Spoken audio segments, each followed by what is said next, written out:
Днес регионът ни отвежда в град Видин. Забележителностите и красотите на града са неизброими и неоспорими.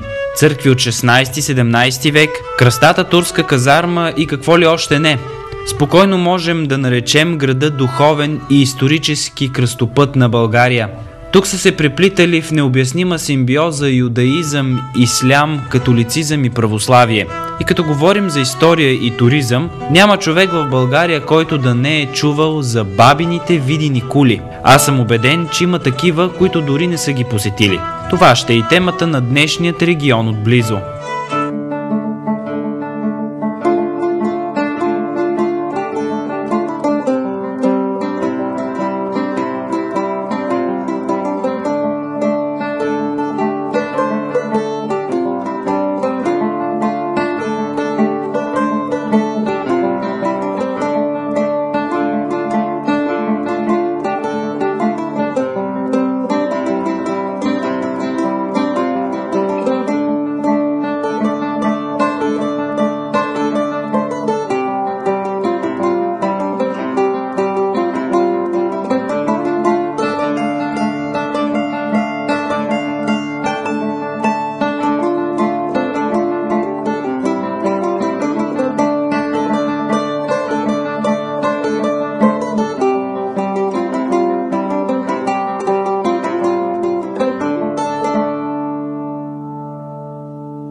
Баба Вида, или както вече казах, бабини Видини кули, е средновековна крепост, позната добре на всички. Историците, работили по обекта, го наричат замък, и то с основание.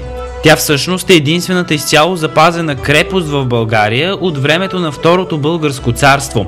Името Баба Вида, с което е известна днес крепостта, произхожда от народна легенда. Този замък е построен в края на 10 век по времето на един областен управител, който се нарича Глад, и за когото изборите пишат, че е изгонил унгарците от нашите земи. И те продължили на запад към Панония. Строителството, както виждат, той е много преустаряван през вековете. По-скоро средновековното ниво се свързва с 12-14 век и най-вече, може би, с времето на цар Иван Рацимир, когато знаете, че наричаме видинския владетел, видинския цар, защото той идва тук някъде около 1356 година и управлява по последни данни до 1397 година. Всъщност Видин пада последен под османска власт. Легендата е интересна, да. Един средновековен владетел имал 3 дъщери, Вида, Кула и Гъмза. Едната се омъжила за Блашки владетел, тъй като сме в северо-запада, тези земи често са сменяни като зестра или сме получавали като зестра. Другата сестра се омъжила за един сръбски владетел, но и двете сестри били нещастни в брака си. И третата сестра Вида решила да не се омъжва, за да не сподели съдбата на своите сестри. Дава обет за това и останала да живее тук до дълбоки старини, но все пак, за да я запомнят нейните поданици, тя построила замъкът и хората почтително я наричали Баба Вида. И за това така е известна замъкът или крепостта Баба Вида. Крепостта е служила за защита на местния владетел и на целия град Видин през почти цялото средновековие. Баба Вида е разположена на големия завой на река Дунав при град Видин. Съоръжението е силно разрушено и укрепено по времето на цар Иван Рацимир. Голяма част от сградите, построени по онова време, са останали неразрушени за бъдните поколения. Археологическото проучване на този обект се извършва от колегата археолог, научен сътрудник Вало Вълов в продължение на 25 години, като започва 70-те години. Всяко лято той е работил в неимоверни условия, трудни и тежки, защото Баба Вида е сложен обект за археология. Той ми предаде материалите, които са извадени от него, така да се каже, като археолог, от различни места, където е извършвал археологическо проучване, и няколко месеца след това почина. Така че моята задача и моят живот тук в града е свързан точно с това. Да се умея да обобща материалите и изводите, които той е направил като археологическо проучване, въпреки че не съм присъствал на нито едни негови разкопки, и това да се обобщи в една книга с заглавие "Средновековния замък Баба Вида по археологически данни". Това е много голям труд, който колегата Вало Вълов е положил, но за съжаление не е успял да обобщи. Иван Срацимир, или както на някои места се среща Страцимир, е втори син на цар Иван Александър от първия му брак с влахинята Теодора Басараб. Бил е кръстен на дядо си деспот Срацимир. Цар Иван Александър разделя своята държава, както знаем от учебниците по история, на Видинско царство за Иван Срацимир и Търновско царство за цар Иван Шишман. Иван Срацимир разширява крепостта край Белоградчик, неговата втора по големина и значение след Видинската, като издига две преградни стени от югоизток и северозапад и настанява в него военен гарнизон. На някои места на обекта той е стигнал до много големи дълбочини във вътрешния двор. Той проследява и основите на античната крепост Бонония. Това са едни от последните му резултати. Даже сега вие като отидете на обекта ще видите от северната страна обектът е покрит с ламарина. Това са последните му проучвания. Различен вид находки, разбира се. Много керамика, метал. На практика той доказва строителните периоди и в дълбочина това, което се намира като археология. Много материали от най-различно естество, които трябва да бъдат класифицирани така, както се прави, нали, керамика, въоръжение, метал, като същевременно ще се направи един архитектурен анализ. Начините на изграждане, много сложен обект, защото той е много преправен през епохите. Дори е направил едни графични такива предпоставки за къде е съществувало жилището на царската династия. Освен това, открива останките от църква Параклис в една от частите на Баба Вида, което безспорно доказва съществуването на живот в средновековния замък. И още нещо да допълня за Баба Вида, че това, което хората виждат, е в резултат на една прекрасна реставрация, която извърши на 70-те години от един изключително добър архитект, който се казва Боян Козупов, и е направил така стегната, хубава реставрация, благодарение на което виждаме замъка в този вид. Да. Колко години му е отнела тази реставрация? Това е бил един от първите му проекти, като е започнал като архитект в НИПК. Доколкото знам, някъде около 2-3 години е направена реставрацията на замъка. Но той е за мен един успешен архитект, защото по негов проект се прави. И виждате, че тя стои добре. И единствената на Балканите и в България крепост, замък, запазен във височина. В днешния си вид крепостта разполага с двор с площ над 5 декара и се състои от две основни стени в концентрични кръга и 4 кули. Строежът на същинската крепост е започнал през 10 век на място, където е имало римски наблюдателен пункт. Това е съвсем обяснимо, защото ако застанем на брега на Дунав и, както вече казах, точно пред крепостта и погледнем наляво в посоката, в която сега се намира Дунав мост 2, ще ни направи впечатление, че Баба Вида се намира на практика в завой на реката. Изключително ценно и стратегическо положение дори в наши дни. Установени са няколко периода на строителство в крепостта. Виждате, че той се намира точно на завоя на голямата река и стратегически е много удобно мястото, така че всички, които след българите са владеели тази крепост и Видинската област, всъщност са оценили стратегическото положение на това място и респективно на тази крепост.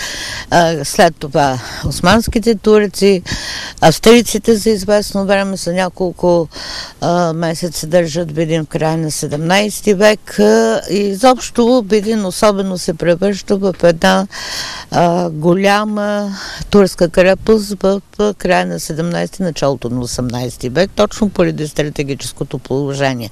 Всъщност Дин или вече Видин от този период е трябвало да охранява османските интереси от към северо-запад. Това, което е Силистра за източните граници на империята, това е Видин за западните граници на Османската империя. Само че през 19 век геополитиката се сменя, австро-турските войни спират, започват руско-турските войни и Видин губи своето значение като голям османски пункт тук. В византийските хроники е записано, че Видинската крепост издържа на обсада продължила близо 8 месеца. Това е един изключително голям период за онова време. През тази обсада византийските войски са предвожени от император Василий II.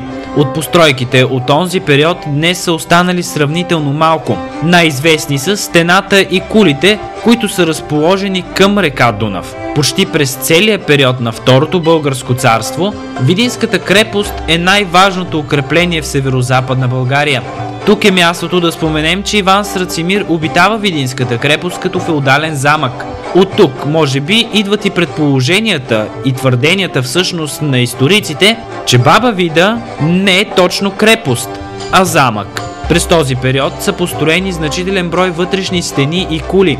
Именно тогава крепостта добива вид близък до този, който виждаме днес. Сред костните останки от 8-17 век от палеонтолога професор Златар Боев са установени 7 вида птици, сред които отдавна изчезнали от тази част на страната. Средновековието като цяло на този обект е обвито с османски приправки архитектурни, защото турците са приспособили обекта за своите нужди като отбранителна крепост. Така че средновековието единствено може да се докаже точно чрез тези археологически материали, които Вало Валов е открил. Тези материали вероятно са изложени някъде и хората могат да ги видят. Да, има малка част от материалите в експозицията в Конака, където е нашия музей. Но по-голямата част е по кашони, необработена. Все още, да, това е моята задача. Идеята е това да се случи в експозиция, която трябва да бъде приспособена в самия замък Баба Вида, където преди това имахме музейна експозиция, но тя вече не съществува.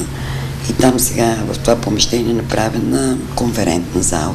Крепостта Баба Вида играе важна роля и през османското владичество. През онзи период са осъществени редица строителни работи. В края на 18 век крепостта вече не се използва за отбранителни цели, а служи предимно за оръжеен склад и за затвор. От тук вече са предположенията за съоръжението, че е крепост. Днес в част от килиите могат да се видят малки макетни възстановки от дейността на съоръжението през онази епоха. Емблемата и бисера на града ни е средновековния замък Баба Вида. Но този обект неправилно се тиражира като крепост. През различните периоди замъка Баба Вида е бил в началото крепост, отбранителна, която се построява в края на 10 век.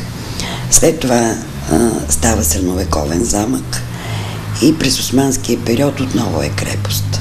Вече доста години, може би 7, между 7 и 10, може да се каже от 2000-та година, да превърнем този обект като по-привлекателно място за хората, да има живот вътре в него, защото в момента той се използва не както трябва. В смисъл, когато идват гости на града, туристи от други държави, те виждат една ходова линия, която е скучна вече, защото ние нищо не им предоставяме като информация. Целта на този проект е да има живот вътре в самия замък, както това да се доказва с времето, когато се правят филмови продукции. Сценаристите и режисьорите тогава украсяват, така да се каже, замъка от своите сцени, които заснемат. Тук скоро имахме и много хубав фестивал средновековен, който показа живот в такъв замък. И целта на този проект е именно тази. В информационни табла да покажем двуезични снимки от тези материали, които са открити при археологическите проучвания.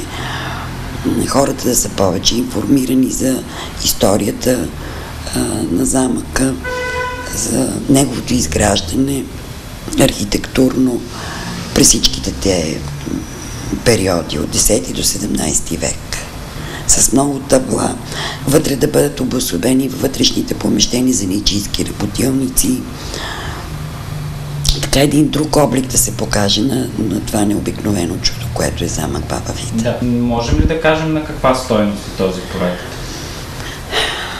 През годините се определяха различни стойности, но някъде до към 5 милиона ще са необходими, за да се случи това по един перфектен начин. За какъв период трябва да бъде създаден? Обикновено тия проекти са по 24 месеца. Да, 2 години. Да, 2 години. И така ще бъде направен, както се случи с Кръстата казарма. Даже по-ускорено се получи там при нея.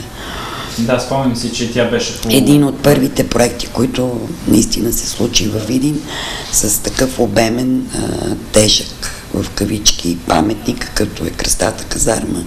Нашите паметници във Видин са такива. И тези от османския период, имам предвид крепостната система на града, която е уникална. За поддръжката й са нужни много пари. А пък за експонирането да не говорим, нали, още повече.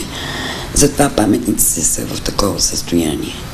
В продължение на 20 повече години капиите не им се обръща внимание след реставрацията. И в края на нашето пътуване до Баба Вида и до Видин още малко факти. В самата крепост се опазват редица находки и сведения за нейната история, тъй като крепостта е отворена и за туристически посещения. При възстановяването е запазена обстановката в близък до естественото й състояние вид. През годините, откакто е нали, замъкът не се използва и вече нали, исторически обект, така доста и манярски набези имало. Успял ли е града да запази крепостта? Замъка, да сме по-точни. В някаква степен, може би, да. Тук напоследък се случиха някои такива набези, така да ги наречем. Да, те са такива. Направен опит да се разкрият така наречените тунели. Аз съм на мнение, че такива тунели не съществуват. Това са, може би, някакви съоръжения, които вече влизат в общата планировка около замъка, след като е оформена тая паркова част. Но има един единствен тунел, от който се е излизало тайно, но той е затрупан, в смисъл с времето се е срутил. Не е проучен, доколкото знам от дневниците, които съм чела археологическите дневници, които е водил Въло Вълов. Баба Вида не е толкова голям интерес за наша радост на иманярите. Значи имаше 2 или 3 такива интервенции, но те нямаше поражение върху паметник. Средновековието не е така добре конвентируемо, както античността, така че, слава Богу, може би за това е запазена. В интерес на истината, паметниците в Видинска община не са обект на иманярска инвазия. Така че много зависи от местните управи, може би защото тук е съсредоточена и полицията и всички други органи в градовете и в по-големите градове и в такива, специално в нашата община иманярска инвазия не мога да кажа, че има. Крепостта Баба Вида или замъкът Баба Вида, както искате така го наричайте, е сред 100-те национални туристически обекта на Българския туристически съюз.